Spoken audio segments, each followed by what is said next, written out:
Hi, Stephanie, education evolutionist, self-proclaimed. I'm going to continue talking about teaching high school English. Now, this is how I'm doing it. So first of all, we have to talk about the fact that the kids that I came to teach believe that books are something, right? I mentioned in my last video that they believe books are hard, books are stressful, books are magical, books are windows, books are mirrors, books are information. There's so many different answers, but basically what it comes down to is that all of them are neurological representations. So on my board here, I wrote neurological representations.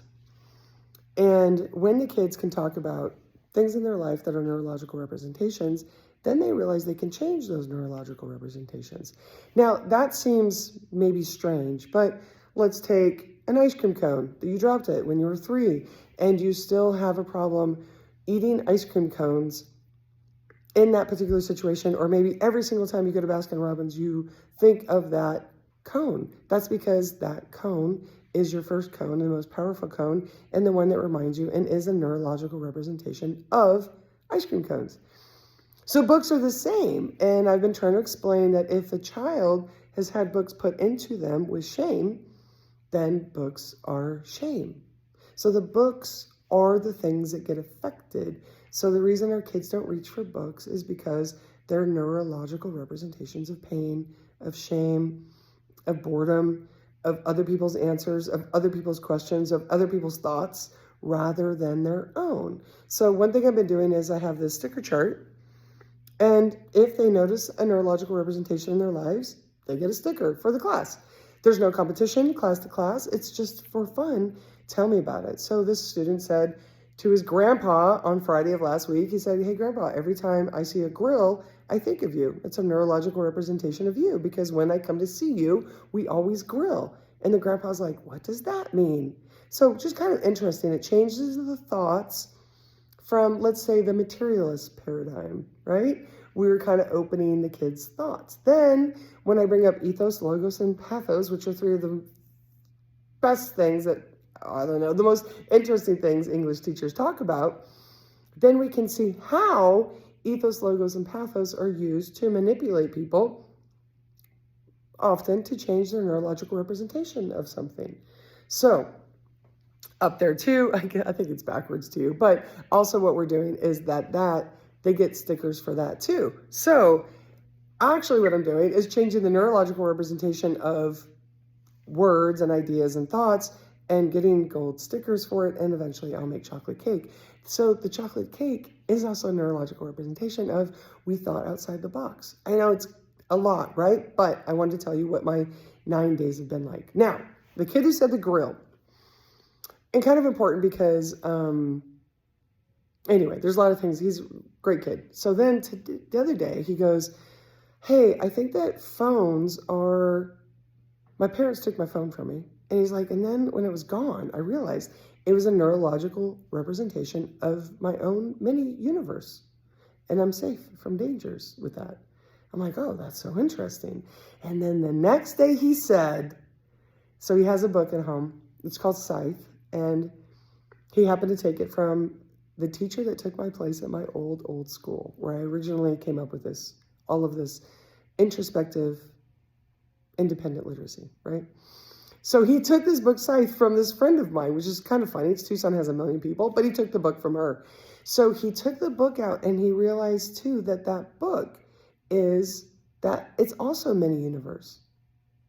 So he's already changed the neurological representation of a book, and I've only been here for 9 days, right? So it might be kind of complicated, but that's what we do. We look at things differently. We change the materialist paradigm and recognize these kids have poor relationships with books. That's what we're doing, changing that. And so now when I say, hey, we're going to try books again, they're already recognizing that books are neurological representations of some pain in their past, and they can change that pain and they can approach books differently. So I said the other day, we're going to address the literacy trauma, and that's what we're doing. And there we have it. And I just think it's kind of interesting. Please add your comments, ask me questions, But what I did this week, just so you know, from a high school English perspective, is I addressed ethos, logos, and pathos 3 ways. First way, inward. Everything has to go this way first. So how do they hear or see ethos, logos, and pathos around them? When their mom says, "Oh my gosh, quit doing that, you're hurting my heart." It's pathos. When their dad says, "Well, I've been through this before and I know what I'm talking about," that's ethos. And logos is when someone's like, "Well, here's the facts, and this is how you're going to make dinner tonight, or this is why you're going to make dinner, and here, boom, boom, boom, boom, boom, boom." And I just want them to start listening to it and hearing for it, right? So inward. Then the second thing we listened to this video, which was make your bed by this admiral. It's a really beautiful motivational speech. And they could hear see him with his uniform, ethos. They hear him with his conviction and his experience, ethos. And then logos, pathos, logos, pathos, logos, pathos. And they get to watch it and verbally talk about it. And then today I read the clergyman letter to Martin Luther King, and then they read a excerpt from the Martin Luther King letters from a Birmingham jail.